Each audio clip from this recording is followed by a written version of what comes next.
hədisdə qeyd edeyim. Bu cəmaət namazının evdə qılınması haqqında.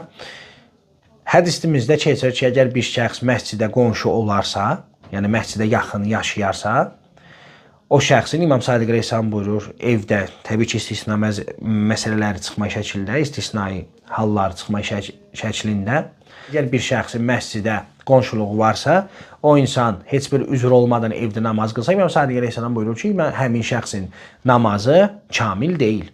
Ona görə də həmin şəxs lazımdır ki, bütün namazlarını məsciddə qılsın. Niyə? Çünki məscidə qonşudur.